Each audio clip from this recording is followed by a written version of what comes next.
ये अनादि सिद्ध पुराण ब्रह्मा जी ने पहले मार्कंडेय मुनि को सुनाया था।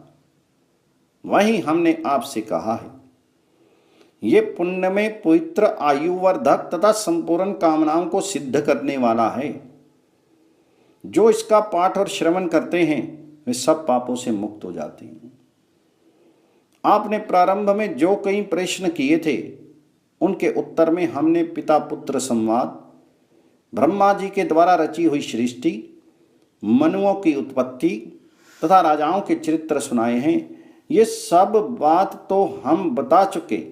अब आप और क्या सुनना चाहते हैं? जो मनुष्य इन सब प्रसंगों का श्रवण तथा जन समुदाय में पाठ करता है वह सब पापों से मुक्त होकर ब्रह्म में लीन हो जाता है।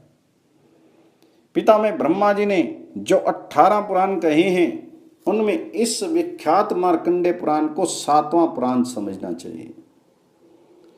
पहला ब्रह्म पुराण, दूसरा पद्म पुराण, तीसरा विष्णु पुराण, चौथा शिव पुराण, पांचवां श्रीमद् भागवत पुराण, छठा नारदीय पुराण, सातवां मार्कंडेय पुराण, आठवां अग्नि पुराण, नवां भविष्य पुराण, 10वां ब्रह्मवैवर्त पुराण, 11वां नरसिंह पुराण, 12वां वराह पुराण, 13वां स्कंद पुराण, 14वां वामन पुराण, 15वां कूर्म पुराण, 16वां मत्स्य पुराण, 17वां गरुड़ पुराण और 18वां ब्रह्मांड पुराण माना गया है।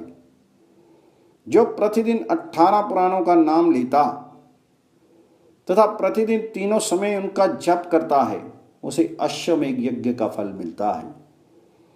मार्कंडेय पुराण 4 प्रश्नों से युक्त है।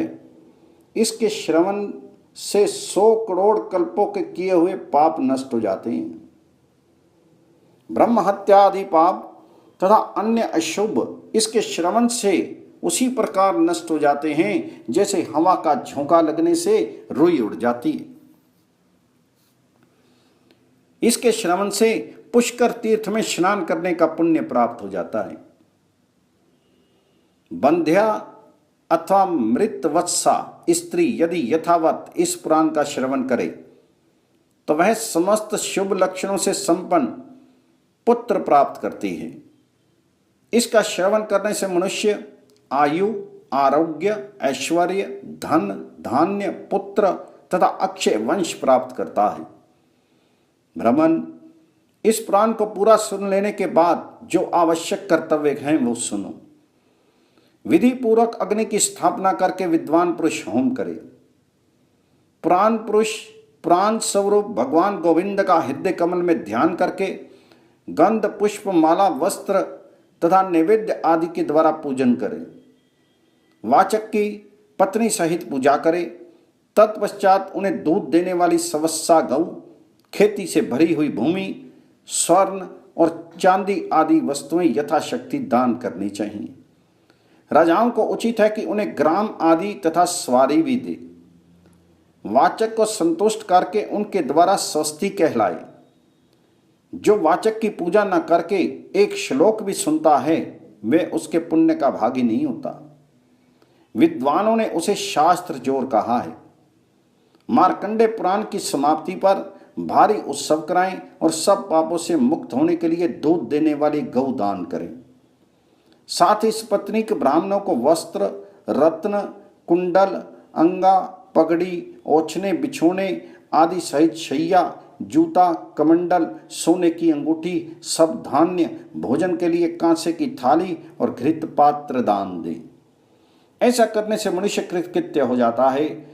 जो उत्तम विधि के साथ इसका श्रवण करता है वे 1000 अश्वमेघ और 100 राजसूय यज्ञों का फल पाता है। उसे न यमराज से भय होता है न नरकों से भय होता है। वे मनुष्य सब पापों से मुक्त होकर कृतार्थ हो जाता है।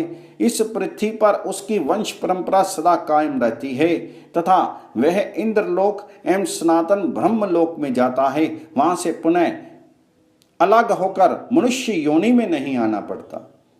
इस पुराण के श्रवण से ही मनुष्य परम योग प्राप्त करता है। नास्तिक, वेद निंदक, शूद्र, गुरुद्रोही, व्रत भंग करने वाला, माता पिता के त्यागी, स्वर्ण-चोर, मर्यादा भंग करने वाले तथा जाति के कलंकित करने वाले पुरुषों को प्राण कंठ में आ जाएं तो भी इस प्राण का उपदेश नहीं देना चाहिए। यदि लोभ, मोह अथवा विशेषता भय के कारण कोई उक्त मनुष्यों को ये पुराण सुनाता अथवा पढ़ाता है तो वह निश्चय ही नरक में पड़ता है। जयमुनि जी बोले, पक्षियों, महाभारत में मेरे जिस संदेह का निवारण नहीं हो सका उसका निवारण आप लोगों ने मित्र भाव से किया है, ऐसा दूसरा कौन करेगा। आप लोग दीर्घायु, निरोग तथा उत्तम वृत्ति से युक्त हों। सांख्य योग में आपकी बुद्धि अवचल भाव से स्थित रहे। पिता के शाप जनित दोष से जो आपके मन में दुख रहता है वह दुख दूर हो जाए। ये कहकर महाभाग जयमुनि जी उन श्रेष्ठ पक्षियों की प्रशंसा करके अपने आश्रम पर चले गए। वे उन पक्षियों द्वारा किए हुए परम उदार उपदेश का सदा चिंतन करने लगे। श्री मार्कंडेय पुराण संपूर्ण।